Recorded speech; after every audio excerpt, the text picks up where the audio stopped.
The fluorescent lights overhead buzzed with a mechanical persistence that matched the ache spreading through my lower back. I'd been on my feet for 11 hours straight, the rubber soles of my discount sneakers long past offering any real support against the cracked linoleum floor. The diner smelled like it always did. Burnt coffee, grease from the fryer, and that peculiar sourness that came from years of spilled liquids seeping into places mops couldn't reach. My name is Maya Anderson, and I was invisible. Not literally, of course, but in every way that mattered. 23 years old, working double shifts at Rosie's Diner on the edge of town, where the streetlights flickered more than they illuminated. I'd perfected the art of blending into backgrounds, of moving through spaces without disturbing the air around me. It was a survival skill I'd learned early. When you grew up poor and black in a neighborhood where opportunities came as rarely as clean water, you learned to take up as little space as possible. Maya, table 7 needs refills. Rosie's voice cut through the kitchen noise, sharp as always. I grabbed the coffee pot, feeling the heat seep through the worn handle. My fingers were calloused from years of this, pouring, serving, cleaning, repeating. The weight of exhaustion sat heavy on my shoulders, a familiar companion that had moved in somewhere around my second job and never bothered to leave. Table 7. I'd been avoiding looking at it directly for the past 20 minutes. The man sitting there had arrived just after the dinner rush began to thin, and something about him had made every survival instinct I possessed stand at attention. He wasn't the usual clientele. No faded work uniform, no tired eyes from factory shifts, no counting change for coffee. He wore a suit that probably cost more than I made in 6 months, black and perfectly tailored, the kind of fabric that whispered money with every movement. But it wasn't the suit that made my pulse quicken. It was the stillness around him, the way the air seemed to compress in his vicinity, as if the atmosphere itself recognized something dangerous and pulled back accordingly. 2 men sat in a booth nearby. Not with him, but positioned with clear sightlines to the door, to the windows, to him. They didn't eat. They didn't talk. They just watched. I approached the table, coffee pot in hand, eyes down. Always eyes down.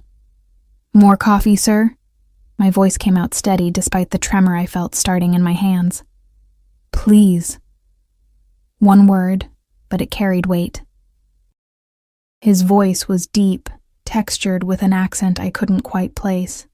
Something European, maybe Italian, smoothed by years in America but not entirely erased. I poured carefully, watching the dark liquid fill the cup, focusing on not spilling, on being professional, on staying invisible. That's when I saw it. His hand rested on the table, long fingers relaxed, and on his right ring finger sat a gold ring. Not a wedding band. This was larger, more ornate. Even in the diner's harsh lighting, I could see the craftsmanship. A family crest of some kind. Intricate scrollwork surrounding what looked like a lion in a crown. The gold had that particular patina that came from age, from being worn by hands before his. My breath caught. The coffee pot trembled, and a drop splashed onto the saucer. "I'm sorry, sir, The words died in my throat because I knew that ring. Not this exact one, but its twin. I'd seen it every day of my childhood. Watched it catch the light as my mother's hands moved. Cooking, cleaning, holding mine when I was scared.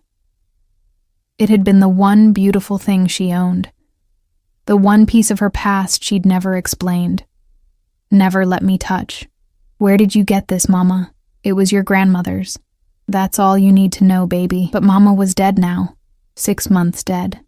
Cancer had eaten through her like acid, leaving me alone in the world with nothing but questions and that ring locked away in a safe deposit box because I couldn't afford to lose the only piece of her I had left.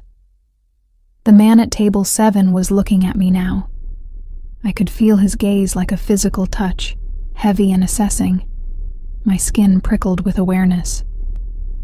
Is something wrong? His tone hadn't changed. Still calm, controlled. but something underneath suggested he missed nothing. I should have said no, should have apologized again, finished pouring, and walked away. That would have been the smart thing, the safe thing.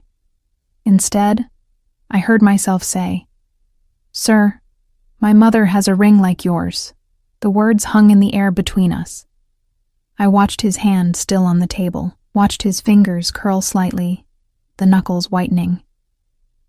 When I finally forced myself to look at his face, I found him staring at me with an intensity that made my stomach drop. He was handsome in a way that felt dangerous. Sharp cheekbones, dark hair touched with silver at the temples, eyes so dark they appeared black in the diner's lighting. Maybe late 30s, maybe 40. The kind of face that belonged on movie screens or in museums, carved from marble by masters.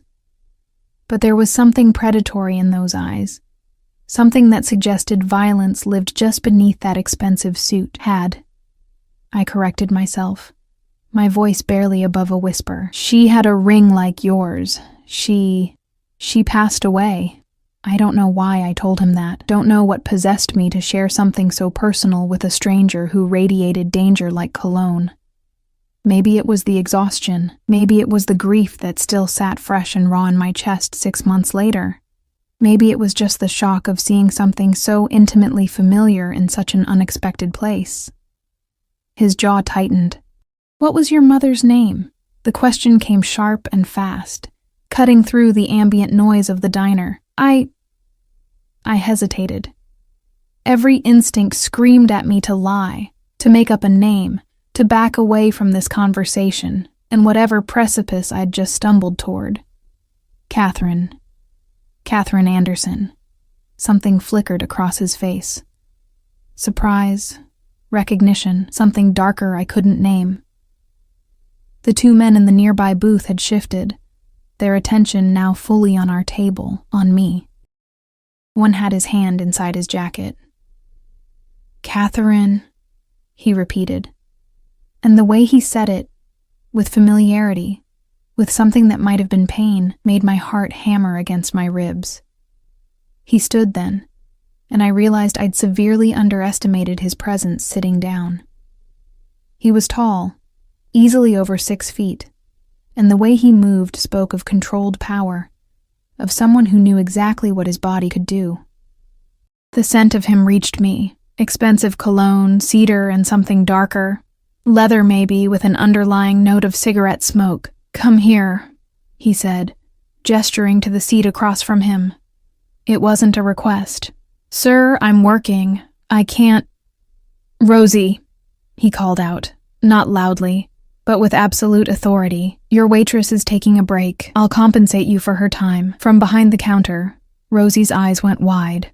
She looked at me, at him, at the men in the booth, and whatever she saw made her nod quickly. "Sure thing. Maya, honey, take your break." My legs moved before my brain fully processed the decision. I slid into the booth across from him, the vinyl cracking beneath me, and set the coffee pot down with shaking hands.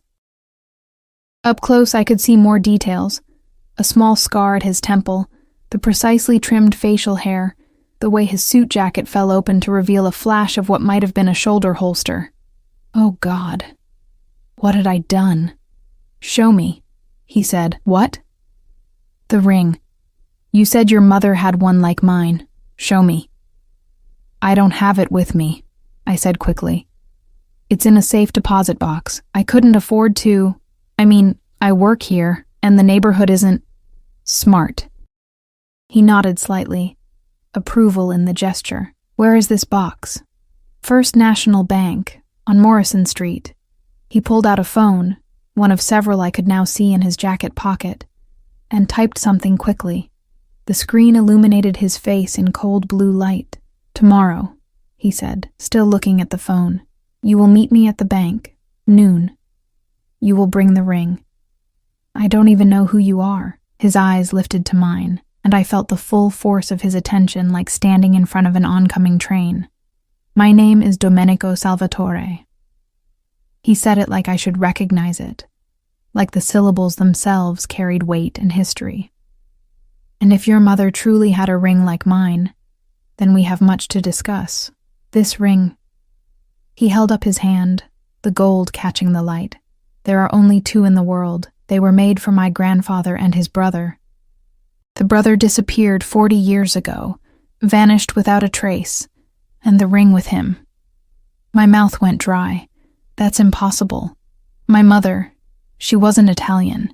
She didn't have any family. She told me." "What did she tell you?"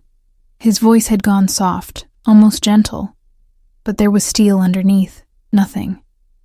She told me nothing." The words came out bitter. "She said it was my grandmother's ring, and that I should never ask questions about it, that the past was buried and should stay buried." Domenico leaned back in the booth, studying me with those unsettling dark eyes. A long moment passed, filled only with the clatter of dishes from the kitchen and the low murmur of other diners who had no idea they were sitting 20 feet from whatever this was. "Your mother was a wise woman," he finally said. "The past often should stay buried, but sometimes the past refuses to stay dead." He reached into his jacket. I tensed, but he only pulled out a business card, heavy cardstock with embossed lettering. He slid it across the table to me. "Tomorrow, noon.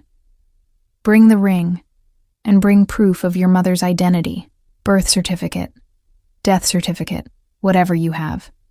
And Maya." He waited until I met his eyes. "Tell no one about this conversation. No one. Do you understand?" I nodded, not trusting my voice. "Good." He stood, and immediately the two men from the nearby booth rose as well, moving to flank him. "One more thing. This ring of your mother's, did she ever let you try it on?" "No. She kept it locked away. I only saw it a few times." "When you bring it tomorrow, don't put it on." His expression had gone cold, almost frightening. "Under no circumstances should you wear that ring. Are we clear?" "Why? What happens if I—" "Are we clear?" he repeated, and there was no warmth in his voice now, only command. "Yes," I whispered, "crystal clear." He nodded once, then turned and walked toward the door. The two men followed, one of them dropping several $100 bills on their booth's table as they passed. Through the diner's front window, I watched them climb into a black SUV with tinted windows. Domenico in the back, one man driving, the other in the passenger seat, hand still inside his jacket. The vehicle pulled away, disappearing into the night traffic, and I sat alone in the booth, staring at the business card in my trembling hands. The card was simple: Domenico Salvatore and a phone number. No company name, no title, no address, just a name and a way to reach him. I looked at the hundreds on the nearby table.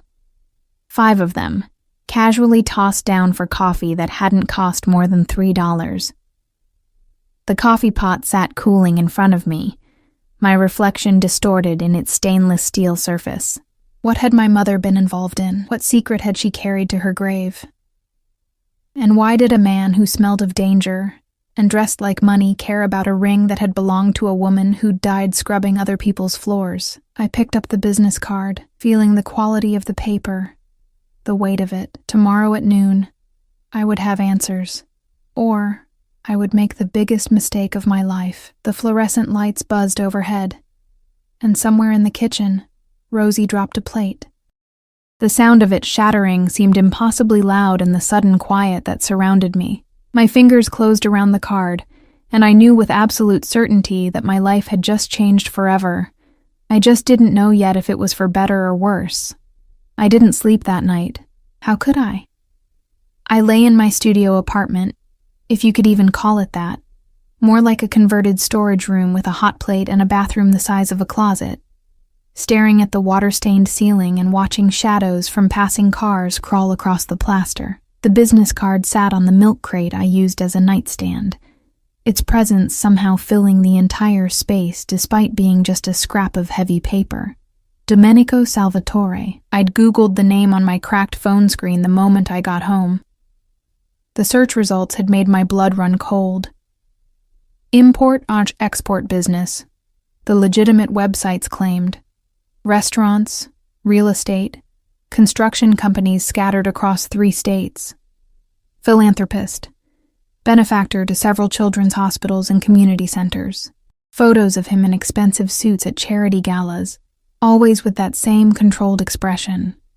Always surrounded by men in dark clothing who didn't quite look like regular security.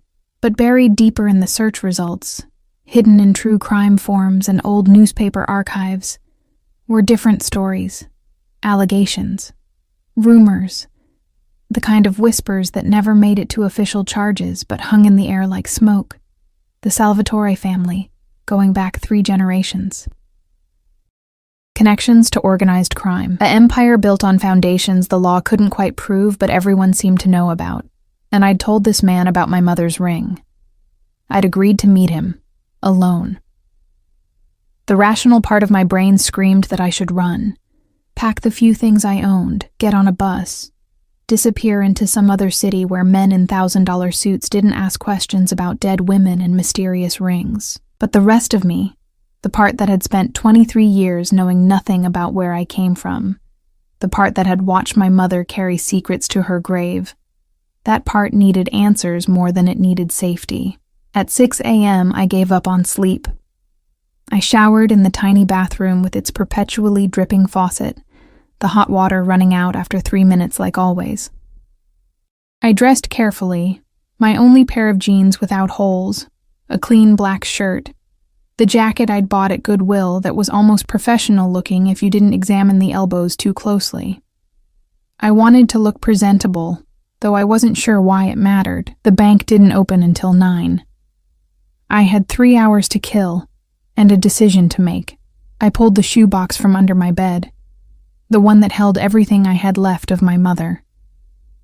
Birth certificate, death certificate, a few photographs, her old employee ID from the hotel where she'd worked as a housekeeper for 15 years. My hand shook as I gathered the documents, sliding them into a manila folder I'd stolen from the diner's office. The safe deposit box key was on a chain around my neck. I'd worn it every day since the funeral, the small piece of metal resting against my heart like a talisman, or a burden. I left my apartment at 8:30, taking the bus across town to Morrison Street. The morning commute pressed around me, tired people heading to jobs that would never pay enough, everyone locked in their own survival, their own struggles. Yesterday, I'd been one of them. Today, I felt like I was watching from outside my own life. First National Bank was an old building trying to look modern, all marble floors and uncomfortable chairs. I walked to the safe deposit vault with legs that felt disconnected from my body, showed my ID to the clerk who barely looked at me, and was led into the small private room where I could access my box. The ring sat in the metal box on a bed of tissue paper, exactly where I'd placed it 6 months ago. I'd forgotten how beautiful it was. Gold, heavy and warm when I picked it up, with that same intricate design I'd seen on Domenico's hand. A family crest, a lion rampant, a crown, scrollwork that seemed to tell a story I couldn't read. The inside of the band was engraved with something in Italian, the letters worn smooth with age. My mother's hand had worn this ring. Before I was born, before she'd become Catherine Anderson, single mother and hotel housekeeper. Who had she been? What life had she fled? I remembered Domenico's warning, don't put it on. I wrapped the ring carefully in tissue paper and slipped it into my jacket pocket, the weight of it somehow heavier than it should be. By 11:30, I was standing outside the bank, the manila folder clutched in my sweating hands. The morning had turned gray, clouds rolling in with the promise of rain. The air smelled like asphalt and exhaust, the particular perfume of the city. The black SUV appeared at exactly noon. It pulled up to the curb in front of me with the smooth silence of expensive machinery, the tinted windows revealing nothing. For a wild moment, I considered running. My legs tensed, ready to bolt, every prey instinct my ancestors had passed down screaming at me to flee. The back door opened. Domenico sat inside, dressed in another impeccable suit, charcoal gray today, with a black shirt and no tie. He looked like he'd stepped out of a fashion magazine or a nightmare. The interior of the SUV was leather and wood grain, the kind of luxury I'd only seen in movies. "Get in, Maya." His voice was calm, but it wasn't a request. I got in. The door closed behind me with a solid thunk, and immediately I felt the separation from the outside world. The windows were heavily tinted, I could barely see out. The driver didn't turn around, didn't acknowledge my presence. Beside him in the passenger seat sat another man, the bulge of a weapon visible beneath his jacket. "Did you bring it?" Domenico asked. I nodded, not trusting my voice. My hand went to my pocket, feeling the shape of the ring through the fabric. "And the documents?" I held up the manila folder. He took it with careful hands, opening it in his lap.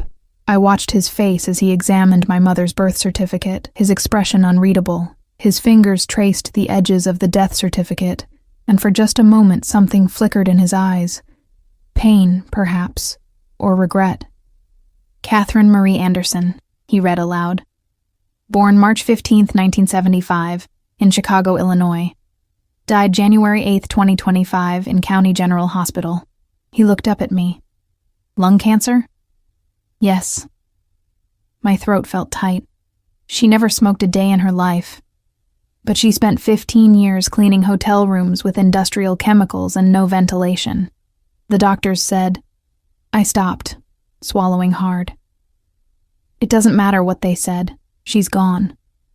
He was quiet for a long moment, still looking at the papers. "No father listed on your birth certificate. She said he was gone before I was born. She said I didn't need to know about him." I'd heard that line so many times growing up, had learned to stop asking. "She was protecting you." Domenico closed the folder, setting it aside. "Your mother was very good at protecting you, it seems, until she couldn't anymore." The way he said it made my chest tighten. "You knew her, didn't you? You knew my mother?" "No." He shook his head. "I never met Catherine Anderson, but I knew of her. Or rather, I knew of the woman she used to be. I don't understand. The ring, Maya. Show me the ring." My hands trembled as I pulled it from my pocket, unwrapping the tissue paper. The gold caught the dim light inside the SUV, seeming to glow with its own internal fire. I held it out to him, careful not to let it touch my skin, remembering his warning. Domenico took it with a reverence that surprised me. He held it up to the light, examining every detail, his breathing slightly faster. Then he held up his own hand, the twin ring on his finger, and placed them side by side. They were identical. Perfect mirrors of each other. "Madonna Santissima," he whispered. And I heard genuine emotion crack through his controlled exterior. "After all these years, please," I said, my voice breaking. "Please just tell me what this means. Tell me who my mother was." He lowered the rings, his dark eyes meeting mine with an intensity that made me want to look away. But I forced myself to hold his gaze. "Your mother's real name was Caterina Salvatore," he said quietly.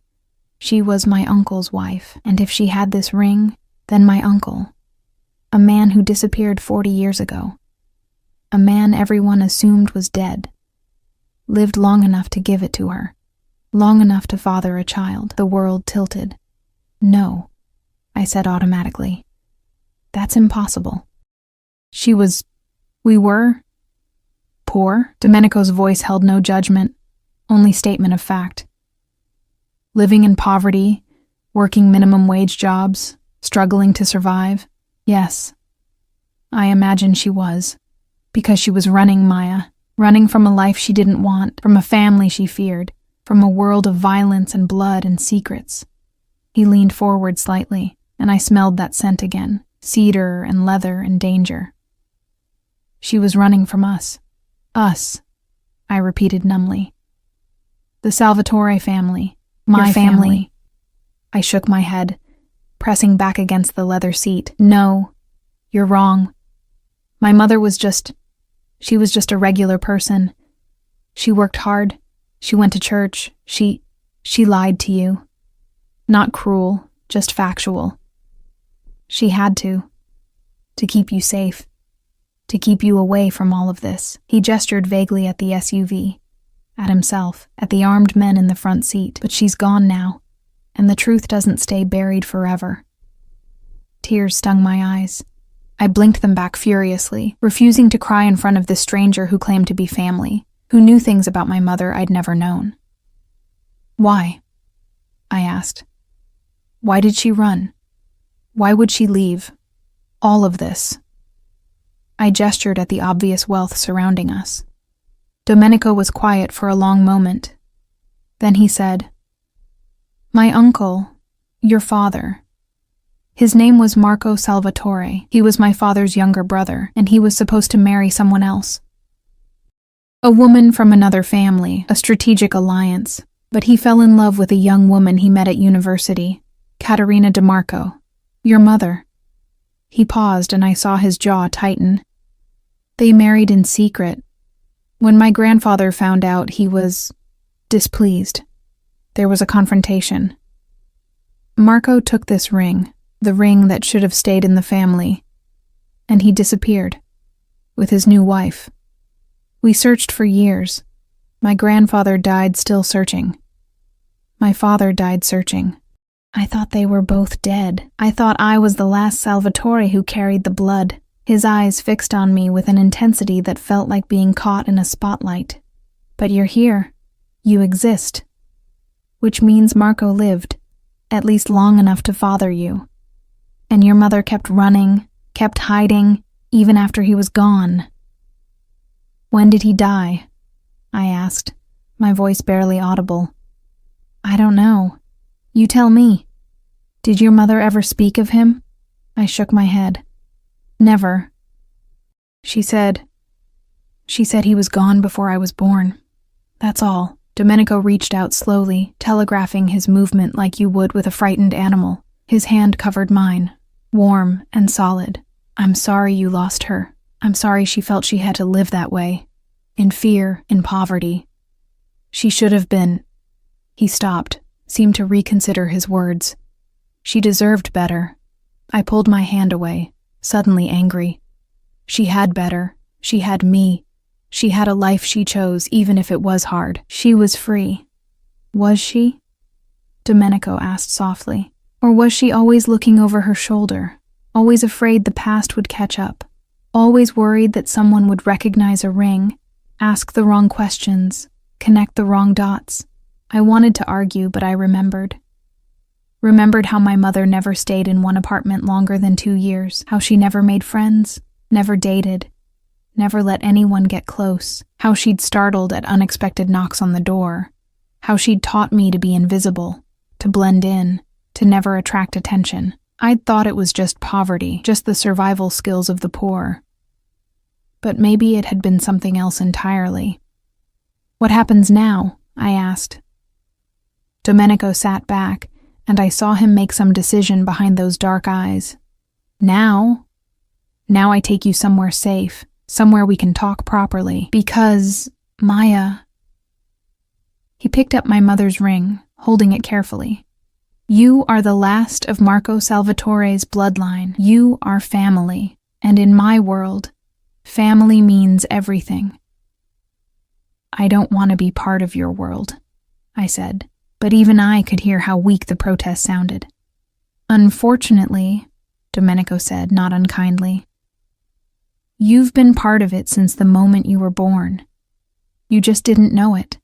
And now that I know you exist, now that this ring has surfaced after 40 years, he looked at me seriously. Others will know soon, too, others who might not have my restraint.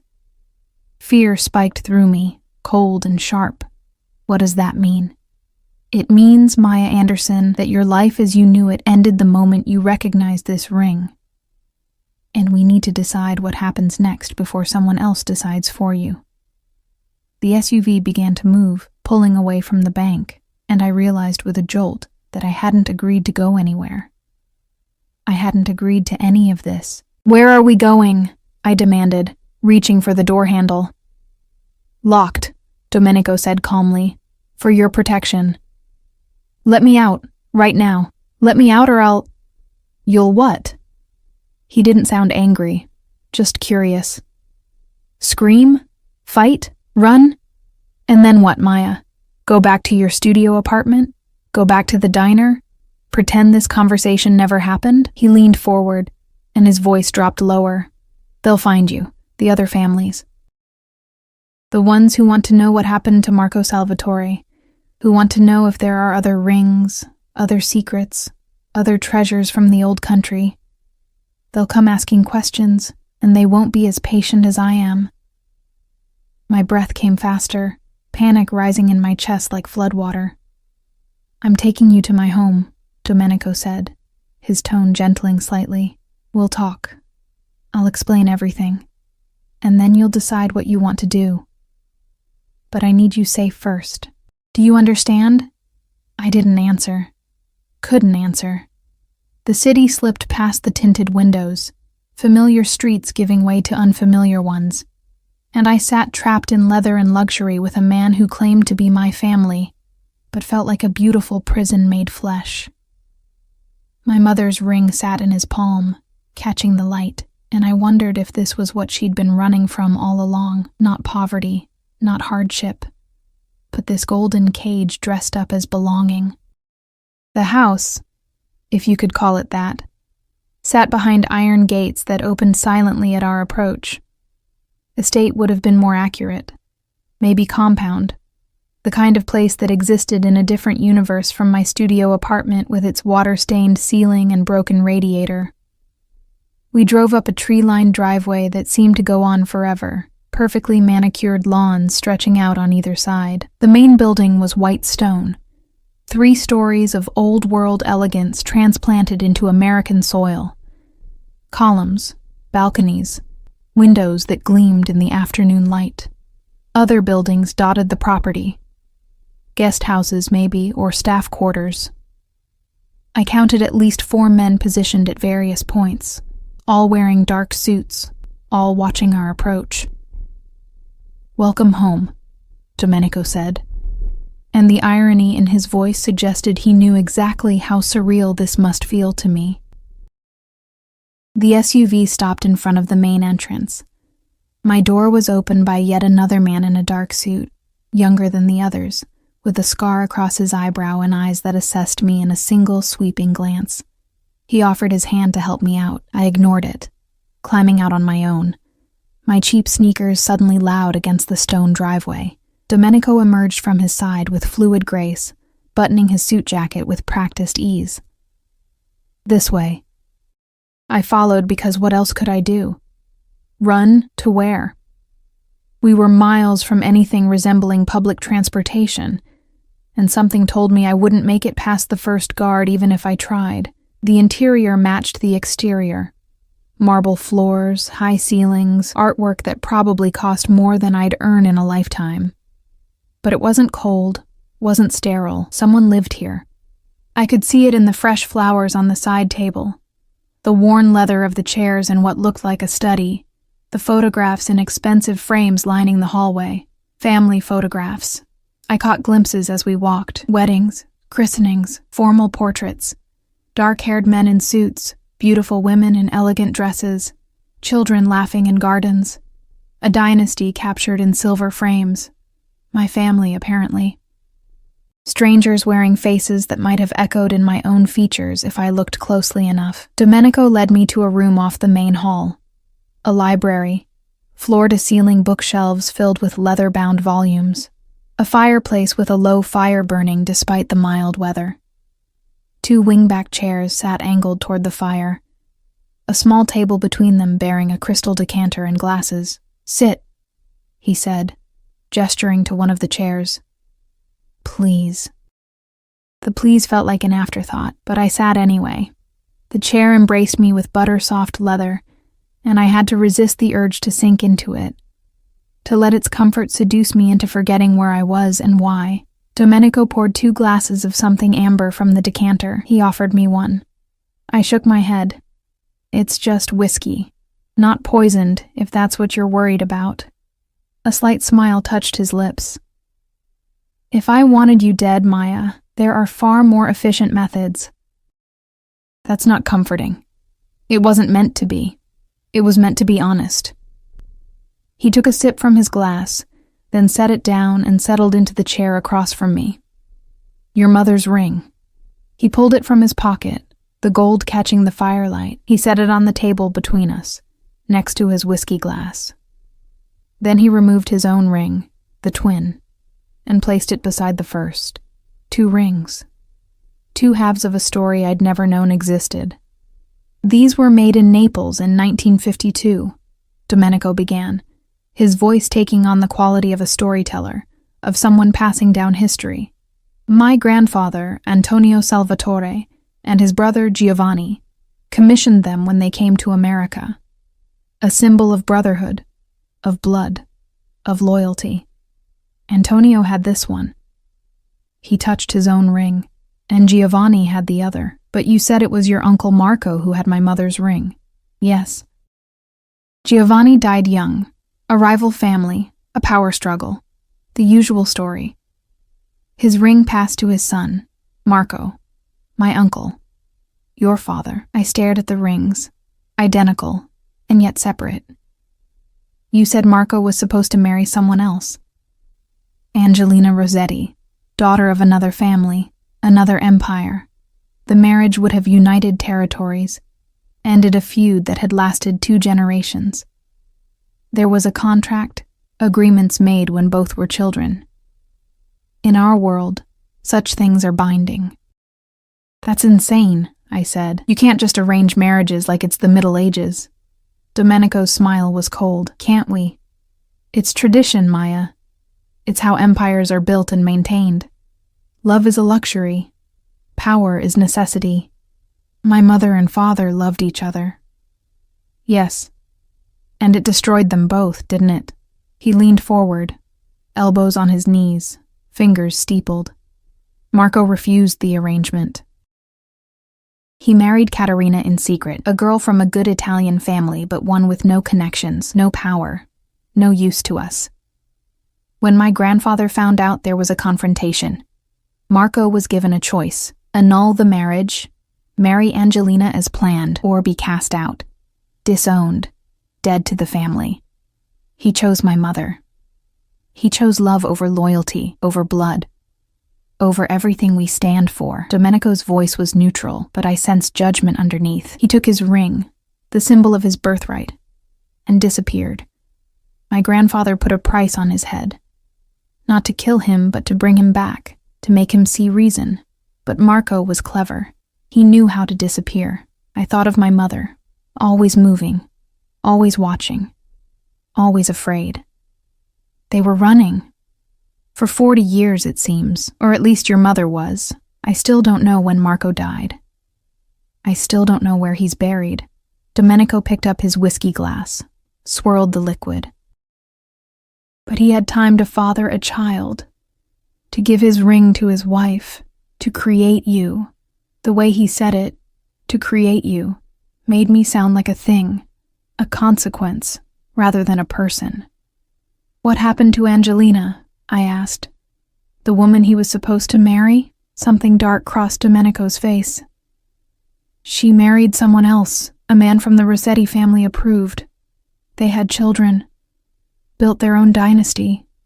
He paused. She died 2 years ago, cancer, ironically, like your mother. We sat in silence for a moment, the fire crackling, the weight of all this history pressing down on my shoulders. Why are you telling me all this? I finally asked. What do you want from me? Domenico set down his glass and leaned back, studying me with those unreadable dark eyes. What do I want? That's an interesting question. 3 days ago, I wanted to expand my territory north, negotiate a treaty with the Castellano family, and figure out who was skimming from my casino operations. Simple problems with simple solutions. And now? Now I have a cousin I didn't know existed, a blood relative, the daughter of the man my grandfather mourned until his dying day, the living proof that Marco Salvatore's line didn't end, that the family continues. He stood, walked to the fireplace, stared into the flames. Now, everything is complicated. I watched his profile, the way the firelight cast shadows across his sharp features. I don't want anything from you. I don't want your money or your family or your world. I just want answers about my mother. You already have those answers. He turned to face me. Your mother was Caterina Salvatore, born Caterina DeMarco.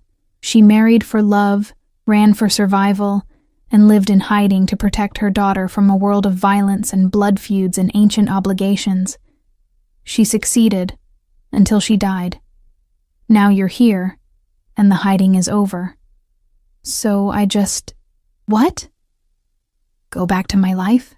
Pretend this never happened? Domenico laughed, but there was no humor in it. You really think it's that simple, Maya? The moment you showed me that ring, the moment you told me your mother's name, you set events in motion that can't be stopped. I've already had to make calls, arrange security, put out feelers to see if anyone else knows about you yet. Fear spiked through me again, sharp and cold. What do you mean, security? Am I in danger? Potentially. He said it so calmly, like discussing the weather. There are people who would very much like to know what happened to Marco Salvatore. People who held grudges against him, against the family. People who might see you as leverage, or as a loose end that needs tying up. I stood abruptly, the chair scraping against the floor. Then let me go. Let me disappear like my mother did. I can change my name, move to another city. And how long would that last? Domenico crossed to me in 3 long strides, stopping close enough that I had to tilt my head back to meet his eyes. A year? 5? Until someone notices the resemblance, sees you wearing a ring you shouldn't have, asks the right questions. Your mother had the advantage of starting over before the internet, before facial recognition, before everything was documented and searchable. You don't have that luxury. So what are you saying? That I'm trapped here? That I'm a prisoner? I'm saying your family. His hand came up and I flinched, but he only tucked a strand of my hair behind my ear, the gesture oddly gentle. And family stays where I can protect them. I jerked away from his touch. I'm not your family. I'm a stranger who happens to share some DNA. That doesn't give you the right to what? Keep you alive? His voice hardened. You're right. I could let you walk out of here, let you go back to your studio apartment, your shifts at the diner. And in a week, maybe 2, someone would find you. Maybe they'd just ask questions. Maybe they'd torture you for information I don't think you have. Maybe they'd kill you just to send me a message. He stepped closer again, and this time I held my ground. Or, he continued, his voice dropping lower, you stay here, under my protection, safe, fed, no more double shifts, no more burned coffee and grease stains. No more wondering if you can make rent. You learn about where you came from, who your father was, what your legacy means. And in return, you give me information, anything your mother might have told you, anything that might help me understand what happened 40 years ago. That's it? I just stay here? For now. Until I'm certain no one knows about you yet. Until I can neutralize any threats. His hand lifted again, and this time he let his fingers trail down my cheek, his touch warm against my skin. Is that really so terrible? A beautiful home, safety, family? I wanted to say yes, wanted to tell him that a gilded cage was still a cage, that I'd rather take my chances than become whatever he wanted me to be. But I thought about my apartment, about walking home alone at night through streets where violence was common as rain, about the exhaustion that sat in my bones from years of barely surviving, about being alone in the world with no one who cared if I lived or died. I need time, I said. I need to think. Of course. Domenico's hand dropped away. Take all the time you need, but you'll do it here, where it's safe. Maria. The door opened immediately. Had someone been waiting outside? And a woman in her 50s entered, round-faced and kind-eyed, wearing a simple dress and an apron. Maria will show you to a room, Domenico said. You'll find clothes there, toiletries, everything you need. We'll have dinner at 8. I'll send someone for you." It wasn't a suggestion. I followed Maria out of the library, through hallways that seemed designed to disorient, up a grand staircase to the second floor. She chattered in Italian-accented English about the house, about Mr. Salvatore, about how happy everyone was to have family visiting. I barely heard her. The room she showed me to was larger than my entire apartment. A 4-poster bed dominated the space, piled with pillows and draped in fabric that looked too expensive to touch. Floor-to-ceiling windows overlooked the gardens. An ensuite bathroom with a tub I could swim in. A walk-in closet already filled with clothes in my size. How had they managed that so quickly? "You rest now," Maria said, patting my arm with maternal warmth. "Dinner at 8. I'll come get you, yes?" She left before I could respond. I stood in the center of that beautiful room, surrounded by luxury I'd never imagined, and felt more trapped than I ever had in my tiny apartment with its broken radiator and stained ceiling. Because that apartment had been mine, my choice, my life. This was something else entirely. I walked to the window, looked out at the grounds, at the guards I could see patrolling in the distance, at the high walls and iron gates. My mother had run from this, had chosen poverty and fear over wealth and family. Now I was standing in the place she'd fled, wearing the legacy she'd tried to bury. And I had no idea if I could ever leave. The afternoon sun slanted through the windows, casting long shadows across the floor. Somewhere in the house I heard voices, footsteps, the sounds of a life I didn't understand. I thought about Domenico's words. In my world, family means everything. But what did family mean when it came with guards and guns and threats dressed up as protection? I sat on the edge of that impossibly soft bed, and finally let myself cry. For my mother, for the truth I'd never known, for the girl I'd been yesterday, who had no idea that recognizing a ring would change everything. The tears didn't last long. I'd learned early that crying solved nothing. I wiped my eyes, stood, and walked to the closet. The clothes were beautiful, designer labels, perfect fits, the kind of things I'd only ever seen on mannequins in store windows I couldn't afford to enter. I chose the simplest dress I could find, dark blue and elegant, and laid it out for dinner. If I was going to be trapped in this golden cage, I'd at least face it with dignity. My mother had taught me that much. Dinner was served in a formal dining room that could have seated 20, but held only 2. Domenico sat at the head of an enormous mahogany table, and I was placed to his right, close enough that the intimacy felt deliberate.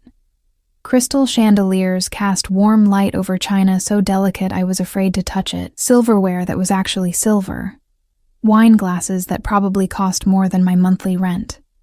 Maria served the first course, some kind of soup with herbs I couldn't identify, rich and complex. I ate mechanically, aware of Domenico's eyes on me, watching every movement. "The dress suits you," he said, breaking the silence. "Blue is your color." I didn't respond. Didn't trust myself to be civil. "You're angry with me." Not a question. "You think I've imprisoned you, haven't you?" I set down my spoon, met his gaze directly. "I didn't agree to come here. I didn't agree to stay. You've made decisions about my life without my consent. To keep you alive." His voice remained calm, infuriatingly so. "Would you prefer I'd left you to fend for yourself? Let you walk back into danger? I've been fending for myself my entire life. You don't know what you need." He leaned forward slightly, his intensity focusing on me like a laser. "You've lived in ignorance, Maya, safe in your poverty, invisible in your anonymity. But that protection is gone now. The moment you recognized this ring," he touched the gold band on his finger, "you became visible. You became important. You became mine to protect. I'm not yours. I'm not anyone's." A slight smile curved his lips, dangerous and knowing. "Keep telling yourself that. Maria appeared to clear the soup bowls, replacing them with the main course. Some kind of meat and sauce, pasta, vegetables arranged like art. The interruption broke the tension, gave me space to breathe. "Tell me about your mother," Domenico said as Maria retreated. "What was she like? Not Caterina Salvatore, the runaway wife, but Catherine Anderson, the woman who raised you." I hesitated, not wanting to share something so personal with him. But maybe if he understood who she'd been, he'd understand why I couldn't just accept this life he was offering. "She was strong," I finally said. "Stronger than anyone I've ever known.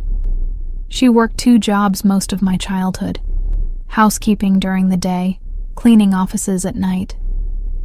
She made sure I went to school, had clothes that fit, food on the table. She never complained, never showed weakness." I paused, pushing pasta around my plate. She sang while she worked, old Italian songs, though I didn't know they were Italian until I was older. She said her grandmother taught her. "Did she teach you?" "Some. I don't remember most of them now." A lie. I remembered every word, every melody, but they felt too intimate to share with this stranger who claimed kinship. "What else?" Domenico's voice had softened, genuinely curious. "She was careful. Never stayed anywhere too long, never made friends, never let anyone get close. I thought she was just cautious, protective. Now I know she was running." The bitterness crept back into my voice. "She died alone in a hospital room because she'd pushed everyone away, including me, in a way. There was so much she never told me, so many lies." "Not lies," Domenico interrupted. "Protection. Everything she did was to protect you. By keeping me ignorant, by making sure I knew nothing about where I came from, who I was." I set down my fork with more force than necessary. "How is that protection? It's just control, keeping me small and scared and dependent. She kept you alive." His voice hardened. "Do you know what would have happened if my grandfather had found you as a child? Found out that Marco had a daughter?" I waited, not wanting to know but needing to hear it. "He would have taken you, raised you in the family, yes, but as a tool, a bargaining chip. You would have been married off to strengthen an alliance, traded like property to serve family interests. Just like Angelina was supposed to marry Marco. Just like a dozen other women in our world have been used to build empires." He paused, his eyes boring into mine. "Your mother saved you from that. She gave you freedom, even if it came wrapped in poverty and secrets." I absorbed that, feeling the truth of it settle into my bones. "And what do you want to do with me, now that you've found me?" Domenico was quiet for a long moment, swirling wine in his glass, watching the deep red liquid catch the light. "I haven't decided yet." The honesty was somehow more frightening than a lie would have been. "There are complications," he continued. "The Rossetti family, for one. Angelina had 3 sons before she died.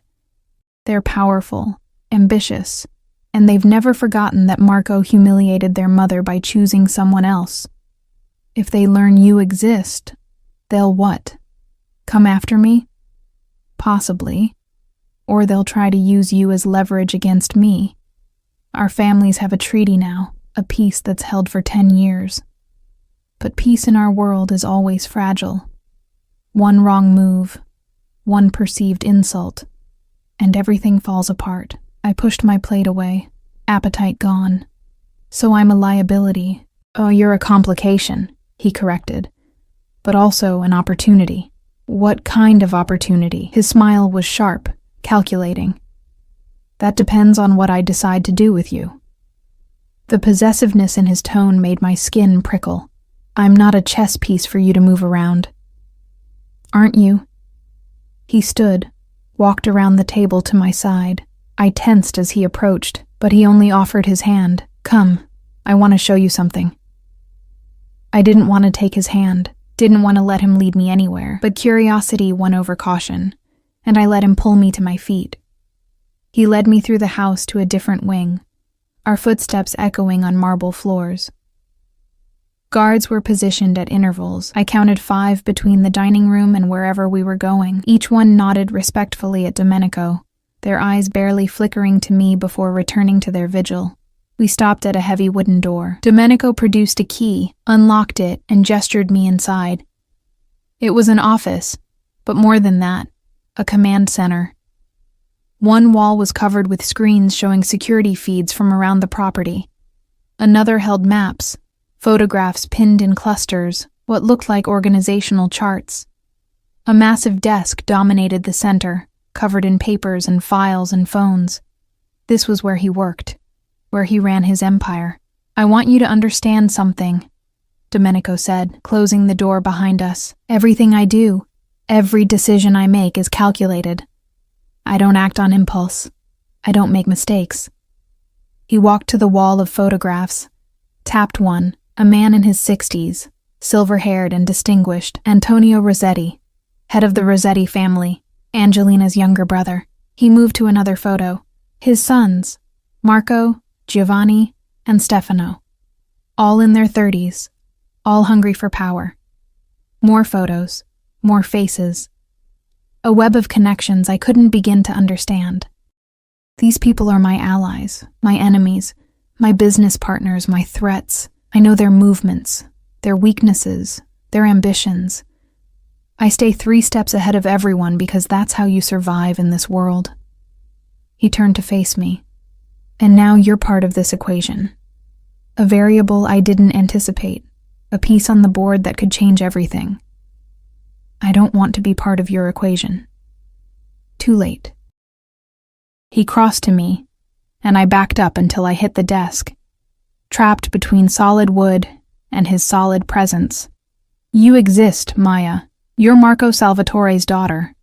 That means something, whether you want it to or not." "What does it mean?" I asked, hating how my voice shook slightly. His hand came up, fingers trailing along my jaw, tilting my face up to meet his eyes. "It means you're valuable. It means people will want to use you, control you, eliminate you. It means you need protection. Your protection." "Yes." His thumb brushed across my lower lip, and I felt heat pool in my stomach despite my fear, despite my anger. My protection, my resources, my name. In exchange for what? His smile was slow, predatory. "We'll negotiate terms." I pushed against his chest, needing distance, needing air. He let me move him back, but only barely. "I'm not for sale." "Everyone's for sale, Maya. It's just a matter of finding the right price." He stepped back fully then, giving me space. "But I'm a patient man. You'll come to understand that staying here, accepting my protection, is the best option you have. And if I don't, then I'll convince you," said with absolute certainty, as if my capitulation was inevitable.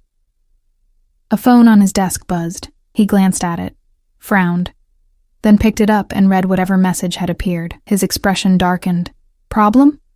I asked. "Yes." He looked at me, and something in his gaze made my blood run cold.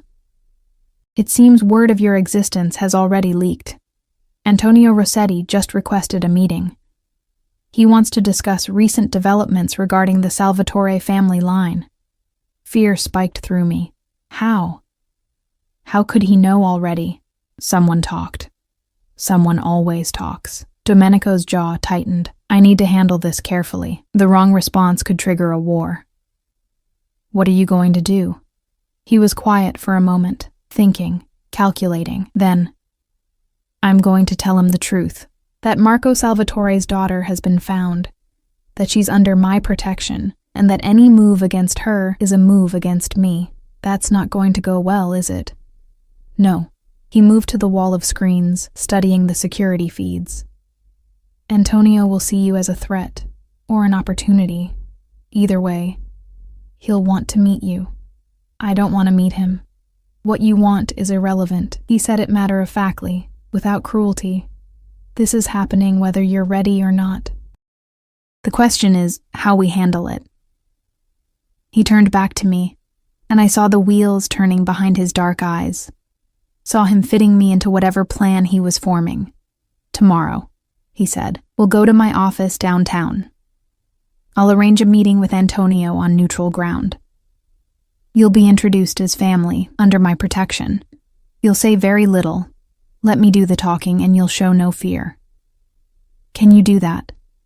"I don't know." "You can." He crossed to me again, gripped my shoulders firmly. "You're stronger than you know, Maya. Your mother was strong enough to run, to survive, to protect you for 23 years. That strength is in your blood. You just need to find it." His hands were warm through the thin fabric of my dress, his proximity overwhelming. I could smell his cologne, see the flecks of amber in his dark eyes, feel the controlled power radiating from him. "I'm afraid," I admitted quietly. "Good. Fear will keep you sharp." His hands slid down my arms, squeezed gently, then released. "But don't let anyone else see it. In my world, fear is weakness, and weakness gets you killed." He stepped back, adjusted his cufflinks with practiced ease, the businessman sliding back into place over whatever emotion had flickered in his eyes. "Maria will bring you breakfast at 7 tomorrow. Wear something professional. There are appropriate clothes in your closet. We leave at 9. He walked to the door, paused with his hand on the knob. "And Maya, don't try to leave tonight. You won't make it past the gate, and it would only complicate things." Then he was gone, the door closing behind him with quiet finality. I stood alone in his office, surrounded by screens and secrets, feeling the walls of my gilded cage close in a little tighter. Through the windows, I could see the grounds lit up with security lights, guards making their rounds, the high walls that separated this world from everything I'd known. My mother had escaped this, had chosen poverty and fear over luxury and control, but she'd had my father to run with, someone who loved her enough to give up everything. I was alone. I walked to the desk, looked at the photographs pinned to the wall. All these faces, all these threats and allies and complications, and now I was part of it, whether I wanted to be or not. My reflection stared back at me from one of the dark screens, a young woman in an expensive dress, looking lost and small in a room designed for power. But underneath the fear, underneath the uncertainty, I felt something else stirring, anger. My mother had run because she had no choice, because the world she'd married into gave her no power, no voice, no options, but I wasn't living in her world anymore. Times had changed. Women had changed. Maybe I couldn't escape this cage. But maybe I didn't have to accept the bars either. I thought about Domenico's words. "You're stronger than you know." Maybe it was time to find out if he was right. I left the office, found my way back through the labyrinth of hallways to my room. Maria had turned down the bed, left a silk nightgown laid out, placed fresh flowers on the nightstand. I ignored all of it, went to the window, and looked out at the night. Tomorrow I'd meet the Rossetti family. Tomorrow I'd step fully into this world of power and violence and ancient grudges. Tomorrow I'd find out what I was really made of. But tonight, I let myself grieve. For the simple life I'd lost. For the mother who'd died protecting secrets. For the innocence that had shattered the moment I'd recognized a ring on a stranger's hand. The moon rose over the estate, casting silver light across manicured lawns and armed guards and iron gates. And I stood at the window of my beautiful prison and wondered if I'd ever truly be free again. The black suit Maria laid out for me looked like armor, tailored jacket, pencil skirt, silk blouse the color of cream, heels that added 3 inches to my height and made me feel like I was walking on stilts. But when I looked in the mirror, I barely recognized myself. I looked powerful, polished, like I belonged in Domenico's world. The illusion was almost convincing. Breakfast was served in a smaller dining room, just Domenico and me. He wore navy today, a tie the color of blood, and he ate with the focused efficiency of someone for whom meals were fuel, not pleasure. "Nervous?" he asked, not looking up from his phone. "Terrified." "Good. Use it." He set down the phone, finally meeting my eyes. Antonio Rossetti is a predator. He'll look for weakness, for leverage, for any advantage he can exploit. You give him nothing. No emotion, no reaction, no opening. "Understand?" I nodded, pushing eggs around my plate without eating. "There are rules to these meetings," Domenico continued. "I speak first. You speak only when directly addressed. You never, under any circumstances, answer questions about your mother, your father, or anything that happened before you came to me. If pressed, you defer to me. Always. What if he asks something I can't avoid answering? Then you lie," said simply, as if dishonesty was just another tool. But convincingly, these people can smell uncertainty like sharks smell blood. The drive into the city took 40 minutes. I sat in the back of the SUV next to Domenico, watching the landscape change from manicured estates to urban sprawl. He worked on his phone the entire time, typing messages, making calls in rapid Italian, orchestrating whatever needed orchestrating. I felt like a doll being moved into position. The building we pulled up to was downtown, glass and steel, modern and imposing. A sign announced it as professional offices, but the security in the lobby suggested something more. Men in suits watched us enter, nodded respectfully at Domenico, assessed me with eyes that saw too much. We took a private elevator to the top floor. The doors opened onto a conference room with floor-to-ceiling windows overlooking the city. A long table dominated the space, and seated at the far end were 3 men. Antonio Rossetti was immediately recognizable from the photograph I'd seen. Silver hair, distinguished features, expensive suit. But in person, he radiated a cold authority that made Domenico seem almost warm by comparison. His eyes fixed on me the moment the elevator doors opened, and I felt stripped bare under that gaze. The 2 younger men flanking him had to be his sons, both dark-haired, both handsome in a sharp-edged way, both watching me with predatory interest. "Domenico." Antonio stood, offering his hand across the table. "Thank you for meeting on such short notice." "Antonio." Domenico shook his hand, the gesture formal and controlled. "May I introduce my cousin, Maya Anderson, Marco Salvatore's daughter." Saying it out loud like that, claiming me, defining me by my father, felt like a collar snapping shut around my neck. Antonio's expression didn't change, but something flickered in his eyes. Marco Salvatore, a name I haven't heard in many years. "We all assumed he was dead. He is dead," Domenico said calmly. "Has been for over 20 years, we believe. But he lived long enough to father a child." How unexpected. Antonio's gaze raked over me again, assessing, calculating. "Please sit." We sat across from them, Domenico's hand briefly touching the small of my back, in what might have looked like a protective gesture but felt like ownership. The table between us was polished to a mirror shine, reflecting our faces in distorted fragments. "Your mother," Antonio addressed me directly, ignoring Domenico's earlier rules. "She was Caterina DeMarco?" I looked at Domenico, waiting for permission. He gave the slightest nod. "Yes," I said, keeping my voice steady, though I knew her as Catherine Anderson. "And where is she now?" "Dead, 6 months ago." "My condolences." He didn't sound sorry. "Did she speak of your father? Of the family?" "No. She told me nothing." "Nothing?" "One of the sons, Marco, named after my father, the irony wasn't lost on me, leaned forward. "That seems unlikely. Surely she mentioned—" "She mentioned nothing," I interrupted, meeting his eyes. "She kept that part of her life buried. I didn't even know the Salvatore family existed until 3 days ago." "Convenient," the other son murmured. "Careful, Giovanni. Domenico's voice cut like a blade. You're speaking about my cousin, about family. The temperature in the room dropped several degrees.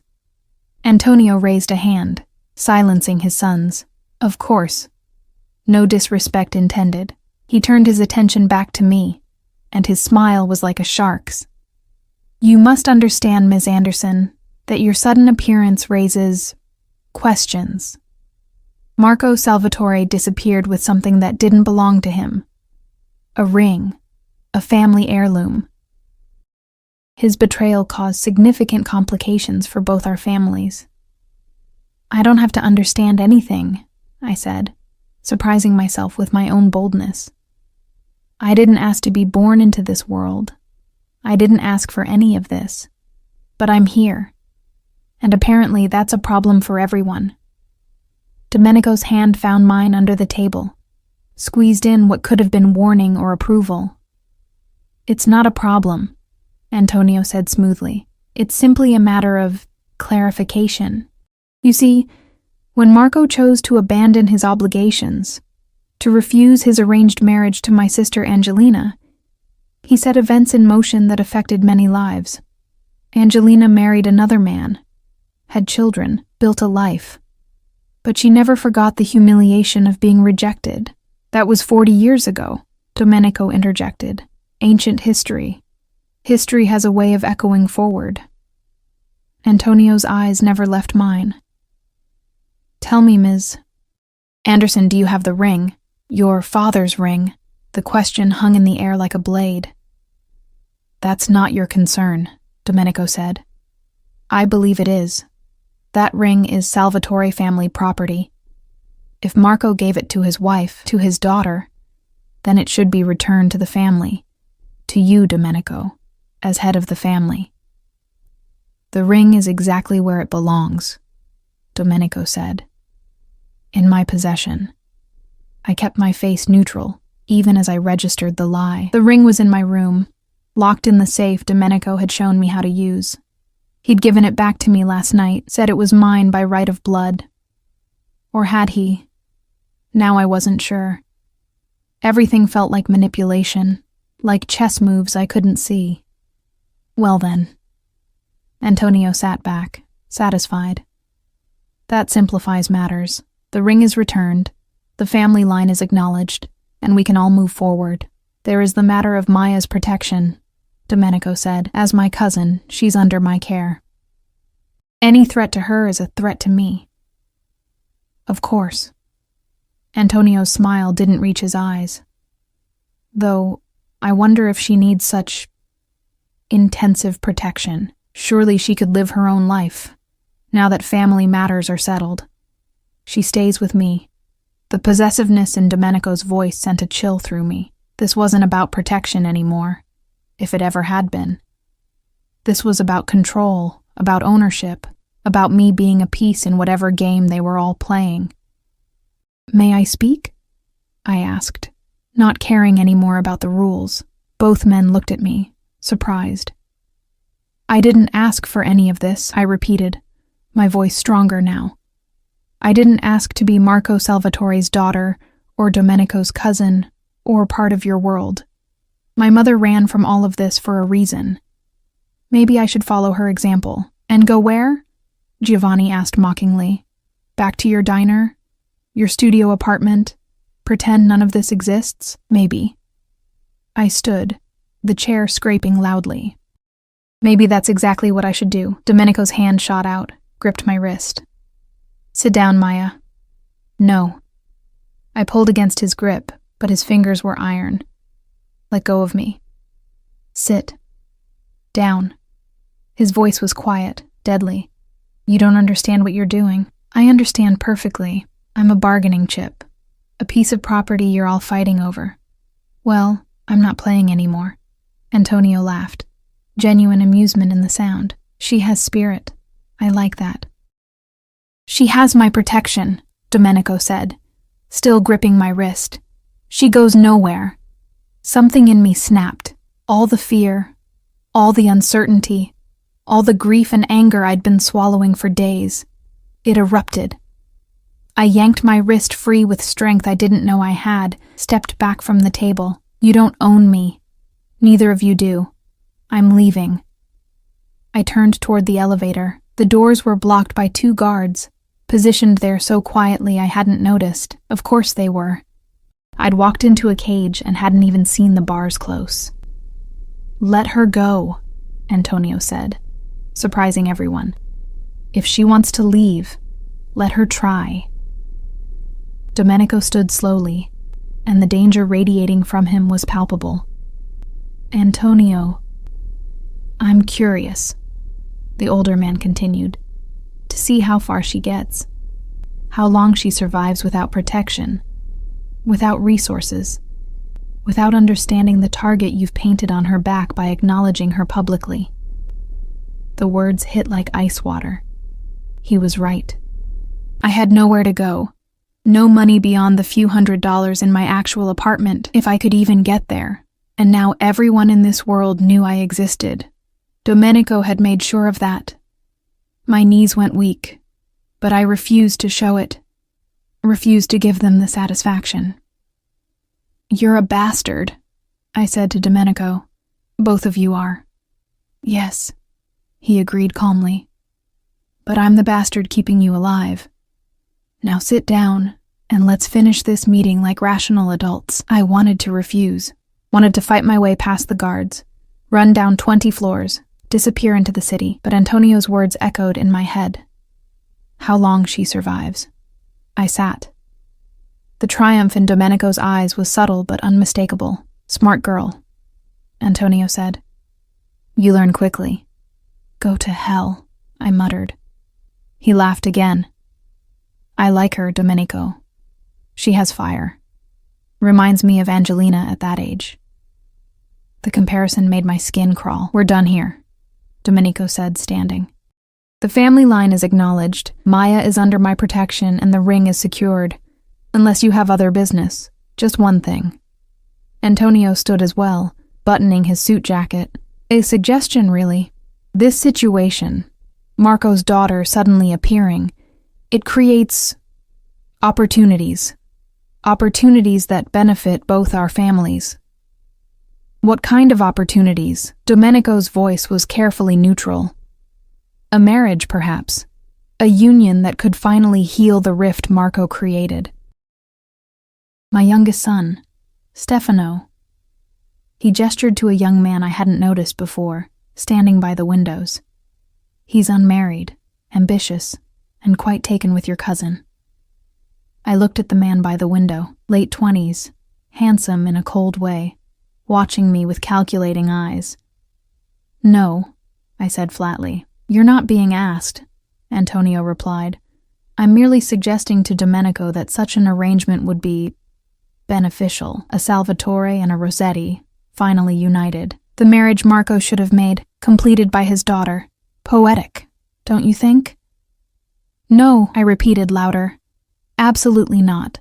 Domenico's hand found my shoulder, squeezed hard. I'll consider your suggestion, Antonio. But Maya's future is not open for negotiation at this time, of course. Take all the time you need. Antonio's smile was predatory. But consider it carefully. Such alliances have value, and in our world, value is everything. The meeting ended shortly after. Handshakes and false pleasantries exchanged, while I stood there numb, barely processing. Stefano Rossetti approached me as we prepared to leave, took my hand without asking, kissed it in a gesture that felt like ownership. We'll see each other again soon, he murmured. I look forward to getting to know you better. I yanked my hand back, fighting the urge to wipe it on my skirt. The elevator ride down was silent. Domenico's jaw was tight, his phone buzzing constantly with messages he ignored. The guards flanked us, professional and alert. It wasn't until we were in the SUV, doors locked and moving through traffic, that he finally spoke. That went better than expected. I stared at him in disbelief. Better? They want to marry me off like it's the Middle Ages. Antonio wanted to test boundaries, to see how much control I have over you, how invested I am in your protection. He loosened his tie, the first crack in his perfect composure I'd seen all day. By suggesting marriage to Stefano, he's actually acknowledging your legitimacy, acknowledging that you have value. I don't want to have value in your world. My voice broke. I want my mother back.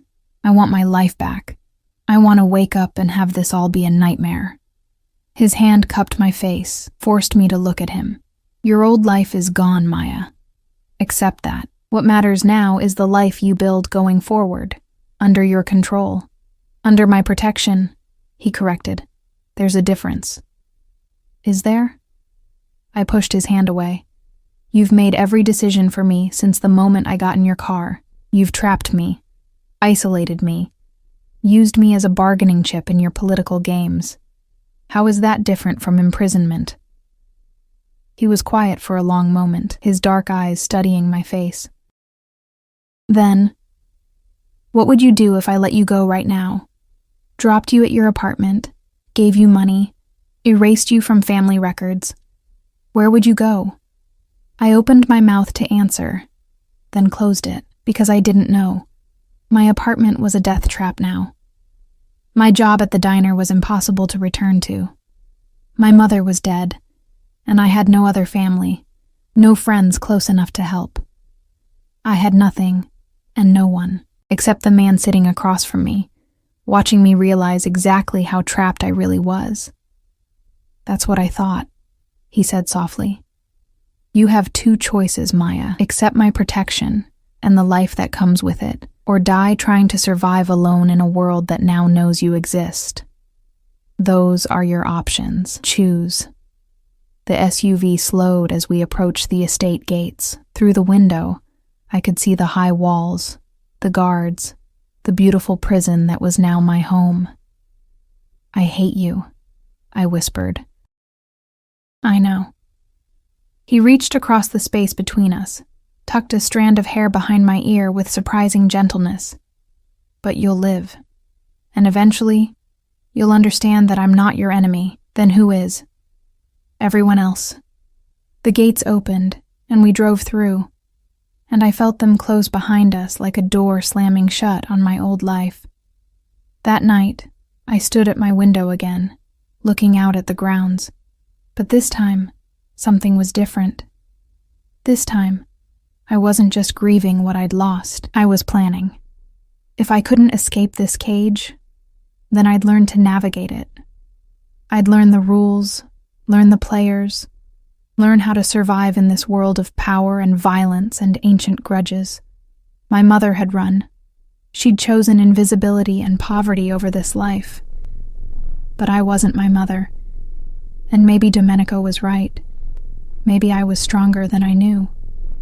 The next morning, I came down to breakfast in one of the elegant dresses from my closet. I'd styled my hair, put on makeup from the expensive cosmetics Maria had left in my bathroom. I looked like I belonged. Domenico looked up from his coffee, surprise flickering across his face. I've been thinking about Antonio's suggestion, I said, sitting down across from him, with more confidence than I felt, about the marriage to Stefano. His eyes narrowed. And I think we should negotiate. Not agree, but negotiate. Use it as leverage for something I want. Interest sparked in his expression. What do you want? Information. Access. I want to know everything about my father, about what really happened 40 years ago. I want to see family records, business documents, everything you're hiding. And I want a role, not as your prisoner or your bargaining chip, but as an actual member of this family. Domenico leaned back, a slow smile spreading across his face. You're learning. You said I was strong. Let's find out if you're right. He stood, walked around the table, offered his hand. Welcome to the family, cousin. Let's see what you're really made of. I took his hand, felt the weight of his ring against my palm, and knew I was making a deal with the devil, but maybe the devil was better than being devoured by wolves. Over the following weeks, everything changed. Domenico kept his word. He gave me access to family records, old photographs, documents that painted a picture of my father I'd never imagined. Marco Salvatore had been handsome, charismatic, beloved by his family before his betrayal. The photos showed a man full of life, laughing at family gatherings, young and hopeful. And there, in a photo from a university event, I found her, Caterina DeMarco, before she became Catherine Anderson. Beautiful and radiant, looking at the camera with joy in her eyes. Looking at Marco, who stood beside her, his hand on her waist. They'd been happy. They'd been in love, and they'd destroyed their lives for it. I learned the business too. Domenico brought me to meetings, taught me to read the subtle power plays, showed me how money flowed through legitimate and illegitimate channels in equal measure. I was smart. I'd always been smart, just never had the opportunity to prove it. Now I did. I also learned about Domenico himself, about the pressure he carried, the constant threats, the weight of an empire built on violence and maintained through carefully balanced power. He was ruthless, yes, but also strategic, protective of those he claimed as his own. And bound by codes of honor I was only beginning to understand, and I learned something else, something I hadn't expected. I was good at this. The negotiations, the strategy, reading people and situations. I had my mother's caution, my father's charisma apparently, and my own sharp mind that had been honed by years of survival. In Domenico's world, I found a purpose I'd never had serving coffee and scraping by. The attraction between us grew too, though neither of us acknowledged it openly. It was there in the late nights working together when the rest of the house slept.